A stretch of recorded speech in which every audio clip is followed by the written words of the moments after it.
Hello everyone, welcome back to the channel, and here is my full review of the AKG K701s. Now these are open back dynamic driver headphones that retailed for around $400 US. However, you can now easily find these new on Amazon and other retailers for around $200 to $300. So I'll be evaluating these headphones based on the price that you can get them for now. Disclaimer, as always, I'm not paid or sponsored by brands such as AKG. I bought these headphones with my own money, and all thoughts and opinions are my own.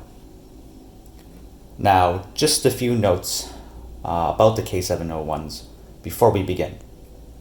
These headphones were one of the first reference style headphones by AKG released in 2006. The early models were made in Austria, with the later model being released in China after AKG was bought by Samsung. So the model I have here is a later revision that was made in China. However, from the research I've done online, there should be little to no sound quality difference between the revisions, and the only difference is the build quality, which of course the Austrian ones being a little bit more hefty and better built.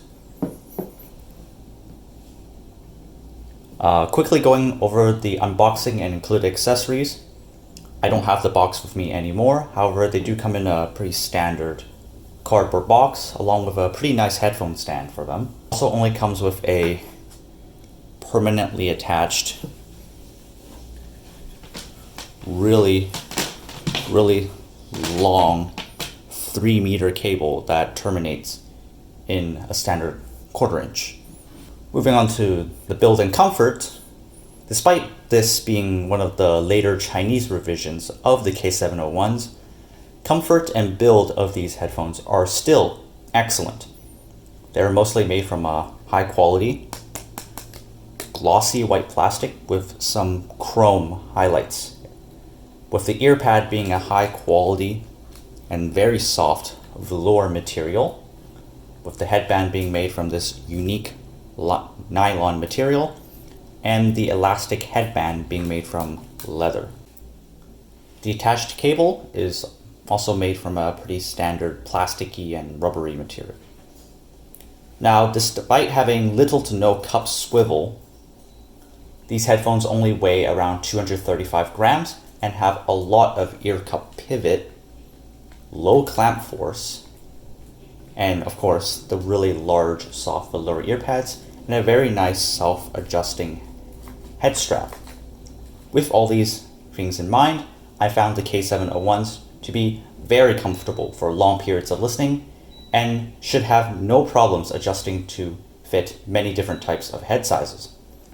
Now, the only complaint I have with the comfort is the really long, annoying cable that is also permanently attached. This cable is very annoying to use, and of course being permanently attached limits the options of replacement cables and balance cables, meaning these headphones are only single-ended. Now, before going into the sound, the K701s have 50mm dynamic drivers with an impedance of 62 ohms and a sound pressure level of 105 decibels per milliwatt. This means that they're decently hard to drive, and an amplifier is definitely recommended to get them loud enough and to get the full potential of their sound. For testing, I've been listening to them mostly single-ended off of my Burson Playmate 2, the iFi IDST Neo DAC amp, and the Class A Rebel amp, plugged into my computer and streaming Tidal hi-fi music. And generally, I prefer the K701 off of more dynamic and warmer sounding amplifiers as compared to the Singzer SA1 or the Topping A90 that I have. Now, moving on to the sound. As always, starting off with the bass and taking a look at the frequency response graph, courtesy of Critical. Like most open back dynamic driver headphones, past sub 50 Hz, there is a significant roll-off of the sub-bass of the K701s, with a slight hump and emphasis of the mid-bass around 100 Hz. However, with its neutral tuning, bass on the K701 is very flat, very balanced and natural sounding, without any emphasis in any aspects and without any bleed into the mid-range. I personally really enjoy this more balanced approach and less presence in the bass. However, again, with the significant roll-off in the sub-bass and less emphasis in bass overall, I think most will find the bass on the K701 to be lacking in presence and in punch, and just not very exciting. For reference, the K701 has even less bass presence and impact than the Sennheiser HD600s, which is already well known in the community and by many to be a neutral sounding headphone that already doesn't have very energetic bass. So the K701s have even less bass energy and impact than the HD600s. Moving on to the mid-range, and continuing on this balanced and flat tuning, mid-range of the K701 is just right in my opinion, being only slightly elevated throughout most regions of the mid-range.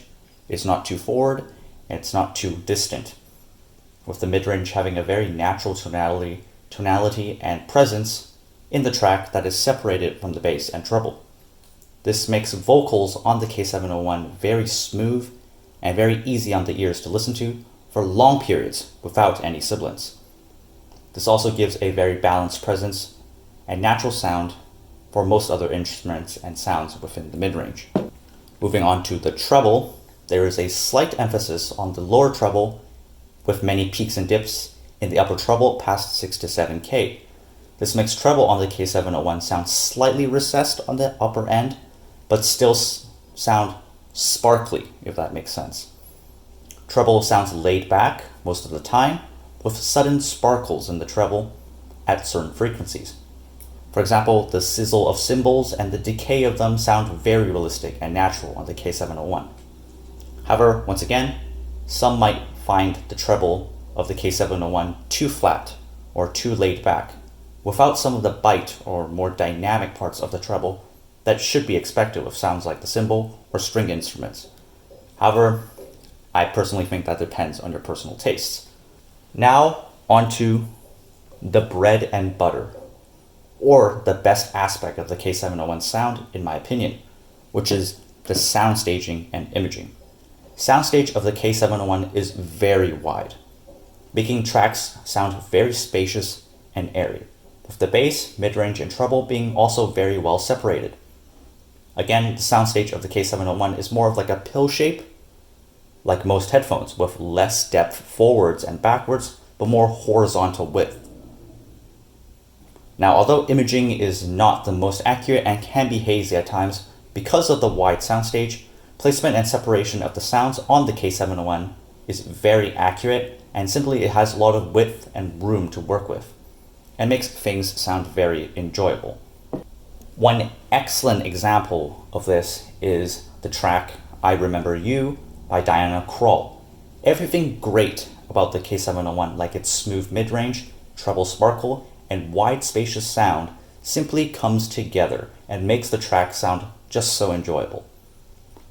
The K701 are definitely one of the wider and more open headphones I've heard, although not nearly as wide and crazy sound staging like headphones like the Sennheiser HD800S or the Hyfman Aria Stealth, but definitely more wide than the HD600s.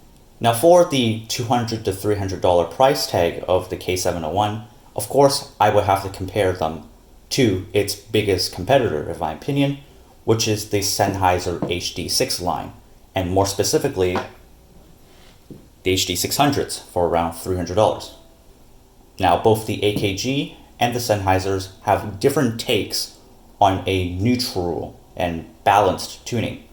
However, comparing them, the AKG definitely has wider soundstage and a more laid back and relaxed sound, with the Sennheisers being a more intimate and mid-range vocal focused headphone. The HD600s are also slightly more resolving and detailed than the AKG, but honestly, if you prefer the spacious sound and the more laid back tuning, you can't go wrong with either. However, this is just my own slight bias. I prefer the HD600s because I just really love their vocals. So, in conclusion, due to its wide open sound, excellent comfort, but lack in bass and treble energy, I think the K701s are best used to listen to more laid back and relaxed music, such as classical and jazz, something that you can just put on your head and not worry about treble or bass energy, and simply just relax and enjoy the music for hours. I've personally been using the K701 as my work headphones for many months and many hours each day because they are simply that comfortable and have such a laid back sound, and I definitely recommend them for this use case. If you prefer a more intimate sound signature, of course, the HD600s are the classic. So that's all for my full review of the AKG K701s. Please look forward to my upcoming reviews of some other IEMs and reviews of other headphones, such as the Grado SR225X Prestige Series headphones, and of course the Sennheiser HD600s that I showed in the comparison. So please look forward to those upcoming videos. And as always, thanks for watching.